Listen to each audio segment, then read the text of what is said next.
Singareni calories employees union CITU రాష్ట్ర committee సమావేశం గోదర్కన్లోని శ్రామిక భవన్లో జరిగింది. దీనికి ముఖ్య అతిథులుగా సింగరేణి సలహాదారు సిఐటియు రాష్ట్ర ఉపాధ్యక్షులు కామ్రేడ్ భూపాల్, యూనియన్ రాష్ట్ర అధ్యక్షులు Tummala Rajareddy, deputy general secretary comrade Nagaraju Gopal హాజరయ్యారు. ఈ సందర్భంగా వారు మాట్లాడారు. కొద్దిగా కృషితోనే సమ్మెలు విజయవంతం అవుతాయి.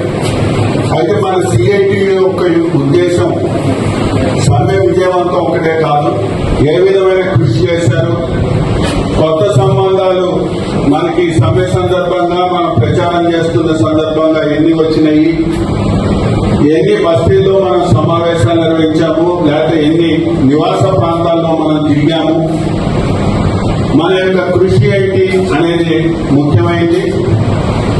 అందుకని ఆ విషయం మీద మీరు మాట్లాడేటప్పుడు మనం కూలంకుషంగా ఏ ఏరియాలో ఎంతమంది మన కార్యకర్తలు యాక్టివ్గా పాల్గొన్నారు, ఎన్ని బస్తీ సమావేశాలు నిర్వహించారు, ఎన్ని కాలనీలు తిరిగారు మీరు, అదే ఆ సభకు సంబంధించిన కార్యక్రమంలో పాల్గొన్నారు అనే విషయాలు మీరు రిపోర్ట్ చేయండి. దాని ద్వారా ఈ సభ సందర్భంగా మన యూనియన్ చేసిన కృషి ఏదైతే ఇది వస్తుంది. దీనికన్నా ముందు మనం చర్చించే మన ఈ కార్యక్రమాలు మాట్లాడుకునే ముందు భూపాల్ గారు ఇటీవల కాలంలో సిఐటియు రాష్ట్ర సమావేశాలు జరిగింది, క్లాసులు కూడా జరిగింది.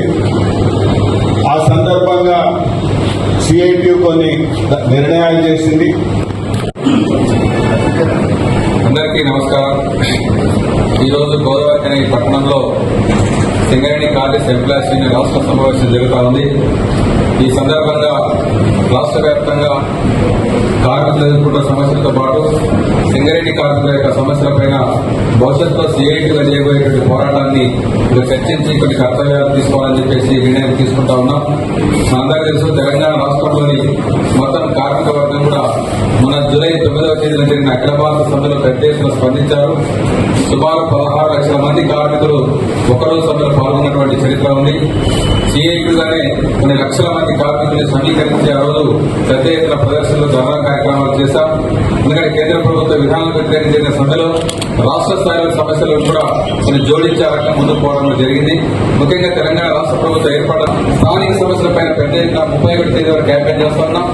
చివరిగా వచ్చినటువంటి అన్ని సమస్యల్ని జోడించుకొని అన్ని జిల్లాల్లో ఒక రిప్రజెంటేషన్ తయారు చేసుకుని ఆగస్టు 29వ తేదీ నాడు రాష్ట్ర వ్యాప్తంగా అన్ని జిల్లా కలెక్టరేట్ల ముందు పెద్ద ఎత్తున దిగ్బంధన కార్యక్రమాలు కూడా సిఐ ఆధ్వర్యంలో జరగబోతున్నాయి. అందులో అందరూ కూడా భాగస్వామ్యం కావాలని చెప్పి సందర్భంగా కోరుతున్నాం. ఇవాళ సింగరేణి క్యాలరీస్ ఎంప్లాయీస్ రాష్ట్ర కమిటీ సమావేశం గోదావరిలో నిర్వహిస్తున్నాం.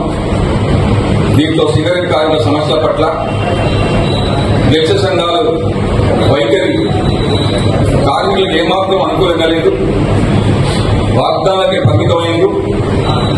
కంపెనీలు వేసారు, ఆ కంపెనీ ఇప్పటివరకు అవి రూపకల్పన లేదు. దాదాపు సంవత్సరం దాటినా ఏ ఒక్క సమస్య కూడా పరిష్కరించబడలేదు. యాజమాన్యం ఏం చెప్తే దానికి తలూపి ఇలా ఏఐటి సంఘం కానీ ఐఐటి కానీ ఒప్పుతా ఉన్నారు.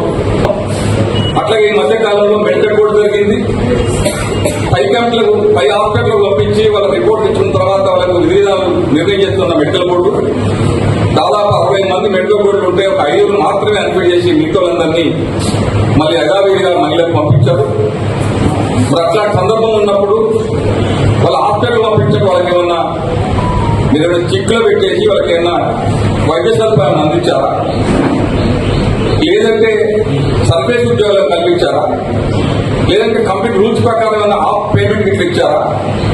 ఏది ఇవ్వకుండా 5 నెలల నుంచి 9 నెలల వరకు అందరినీ అన్ఫిట్లో పెట్టి వాళ్ళు ఆర్థికంగా 10 నుంచి 12 లక్షల వరకు నష్టం చేసి ఇవాళ హడావుడిగా మెడికల్ బోర్డుని పిలిచి కేవలం 5 ఫిట్ చేసి అన్ఫిట్ చేసి మిత్రులందరూ ఫిట్ చేయడం అంటే ఆంతర్యం ఏంటని అడుగుతున్నాం.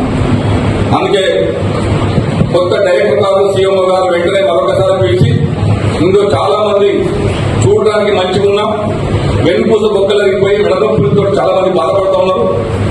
మరొకసారి అందరికీ కూడా మెడికల్ బోర్డు అవకాశం ఇచ్చేసి అందరినీ కూడా అన్ఫిట్ చేయడానికి యాజమాన్యం ఆలోచించాలని చెప్పి సిఐటిగా డిమాండ్ చేస్తా ఉన్నాం.